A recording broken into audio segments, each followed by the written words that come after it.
What's up, guys? Tyshaun here, and I just wanna, quickly shed some light. After this, me talking to you, you listening, you might just hate your job. I want to kind of show y'all the difference between a job versus having a business, and the power of having true ownership to what's yours. I mean, 'cause think about it. If you have a home, how do you treat that home? You make sure the grass is cut. You baby that home, right? Or if you got a vehicle, you make sure that car is nice and clean if you own it. Or I mean, even paying notes on it. But for the most part, if you own it, you treat it a little differently, right? If it's yours, it's truly yours. I mean, anything that's truly yours, you treat it a little different. Even if you out there with a fresh pair of mics on your feet, if somebody step on you, scuff them up, you gonna make sure them bad boys is clean the next time you step out in them. So no matter what you do, anything that's owning is always better because a job is a rent. I mean, anybody. Let me ask you a question. When you done with a rental car, when you have a rental car, how do you treat it? When you have a rental car, I mean, what do you? I mean, when you give it back to the person, how do they feel about it? They have no hard feelings. They know you dogged it, right? So you're working a job, you're being rented out. I mean, why do you get upset when your boss fires you? Why do you get upset when they tell you they had enough? Time is up, right? I mean, let's be honest, right? The whole point is to help. Now, by me helping you, that doesn't mean to sugarcoat the truth either, right? So I'm gonna quick here show y'all job versus business. I mean, I would say stay tuned, write this down. If you're a network marketer and you want to use this to show people the system or how job versus business works. If someone asks you about a pyramid scheme, you break it down for them. This will definitely help that whole pyramid scheme thing, right? So we're gonna go to the board and we're gonna just fly right through this, right? Because it's Thanksgiving and we want to enjoy the rest of our day. For anybody that catches this video, right? Definitely, real quick. So guys, in a job, we like to call that the J.O.B, right? Juggling over bills, just obey your boss, and then you want to get real bad, you want to jump overboard, right? That's one person making money Monday through Friday, 40 hours a week for the next 30 to 50 years. Now, look at that. Check that out. That's the box that we put in. That's the box that we currently live in, right? Well, if you got a job, it's the box you currently live in. Now, in order to make more money, what would you have to do in that system? Probably work a part time, work a full time, or all together, work overtime. Either way, that's your time to make money. Would you agree? And I mean, we agree in this job now that time's limited, right? Because you're the only one making this money, right? So I'm gonna go over here and talk business ownership. So we call business ownership, and it can stand for two things: ownership or overrides. You call it whatever you like, but either way, it's ownership, right? That's you.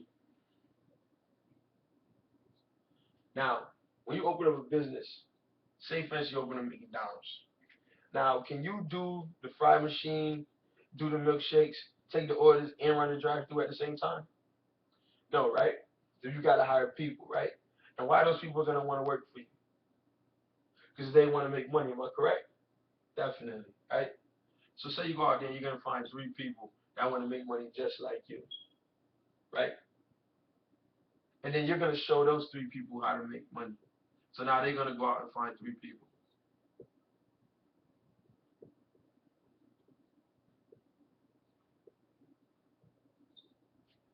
I mean, so let's just do the math real quick. You got 1, 2, 3, 4, 5, 6, 7, 8, 9, 10, 11, 12, 13 people making money.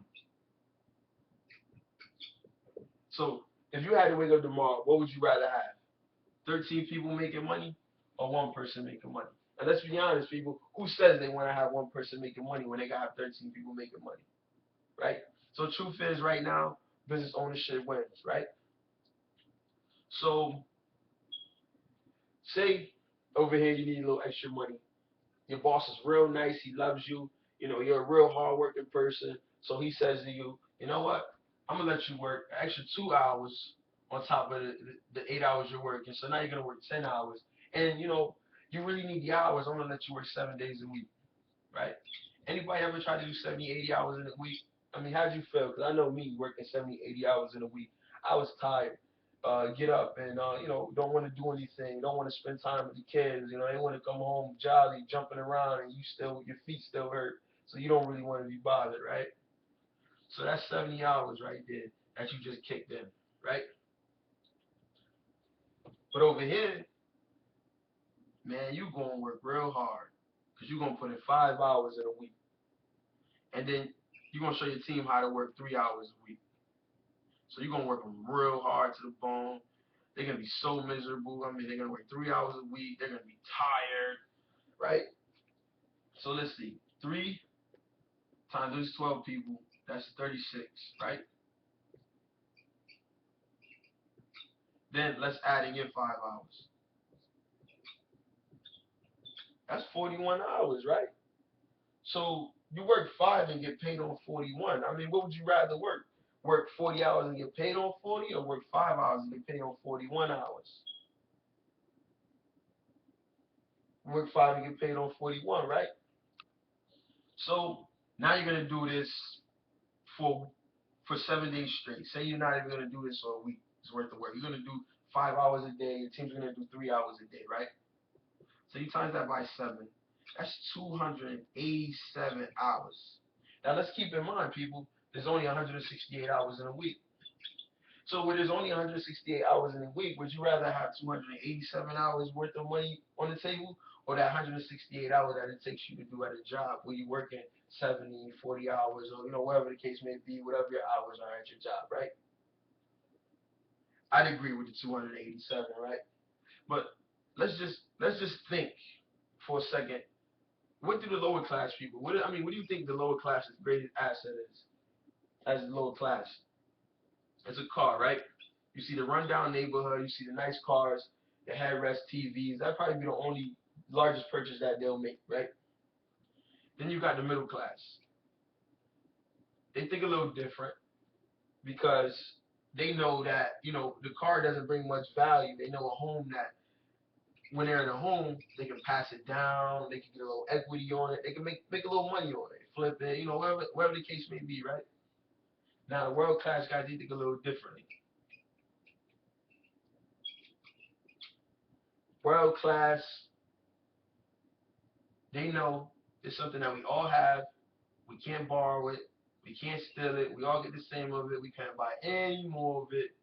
And that's 24 hours and 7 days in a week, guys. So the greatest asset for the world class is time, right? Using their time to make money. Now, let me ask you a question, guys. Would you ever sell your house to live in a car? No, right? Okay. But let me ask you this question also.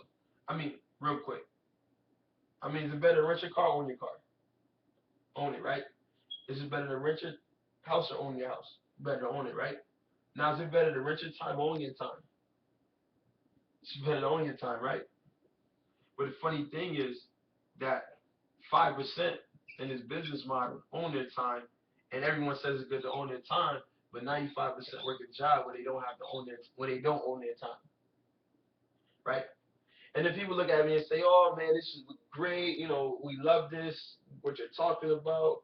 But I mean, this still looks like a triangle, right? You see how the lines are here? It still looks like a triangle, right? So let's just take, for instance, this is wherever you work at, right? Now, wherever you work at, there's corporate up here, right? Then maybe there's some, facilities, however you want to call it. Maybe you got a branch in, Virginia. You may have a branch in CT, one in New York. I mean, wherever the case may be, right? You've got a manager there, right? And then that manager has people in place, and then there's you down here, right? Okay. So you think the guy from corporate is ever gonna come down and say, "Hey, I like what you're doing at your job. I want to give you a chance to move up"? Honestly, no, right? So in a situation where, in a business model where, in network marketing, you can go up here and get up here quicker than the guy that is up here. if you're willing to put in the work, right? I mean, how fair is that? So, I mean, let's just think, guys. Would you rather be over here when you own your time, or would you rather be over here in this job model? I mean, based on what I'm seeing here, business wins, right? So, I mean, if you understood the concepts of what I'm talking about, definitely be sure to hit me up. Definitely be sure to let's talk. Let's change that for you.